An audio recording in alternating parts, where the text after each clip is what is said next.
प्रश्न है निम्न में से कौन सा कथन सत्य है। देखो 3 2 का क्यूब है, ऊपर क्या है 2 का क्यूब कितना होता है 8, तो 3 की पावर 8 हो गई। और इसमें देखो ये तो कोष्टक के अंदर है, मतलब 3 स्क्वायर का होल क्यूब है, तो इसको ऐसे लिखते हैं 3 स्क्वायर गुणा 3 स्क्वायर गुणा 3 स्क्वायर, तो 3 की पावर कितनी हो गई 6। इसको क्या लिखेंगे हम 3 की पावर 6। तो अब इसमें से बड़ा कौन सा है, ये वाला, तो जिसको बाण लग रहा है वो छोटा है, तो इसका मतलब पहला वाला सही दे रखा है। दूसरा, अब इसको क्या लिख सकते हैं 3 का स्क्वायर मतलब 2 हो गए, 3 का स्क्वायर कितना हुआ देखो 3 का स्क्वायर 9, तो 2 की पावर कितनी हो गई ऊपर 9, इसको ऐसे लिख सकते हैं। अब इसमें देखो 2 का क्यूब ऊपर 8 है, तो 2 के ऊपर 8 लगा सकते हैं, ये 2 की पावर 8। अब बड़ा ये है तो ये बाण मारेगा और इसको बाण लगेगा, तो इसका मतलब सामने वाला छोटा है जो सही दे रखा है, इसका मतलब ये भी सही है।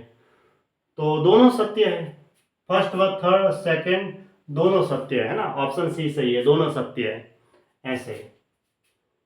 अब ये दूसरा था जो कि दोनों सत्य हो गए।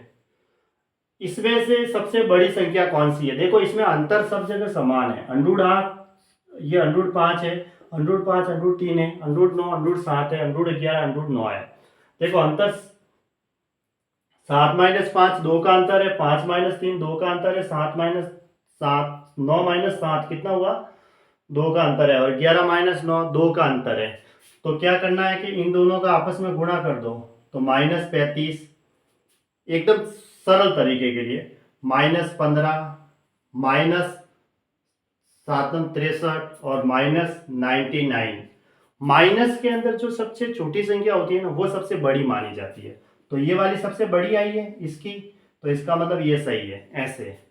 ये एक तरीका है, मतलब अगर अंतर दोनों के बीच में समान है, जैसे 7 में से 5 गया 2, 5 में से 3 गया 2, 9 में से 7 गया 2, 11 में से 9 गया 2, अंतर समान है और इनके ऊपर अंडूर लगा हुआ है, इसमें सबसे बड़ी संख्या कौन सी है, तो इनके बीच गुणा कर दो।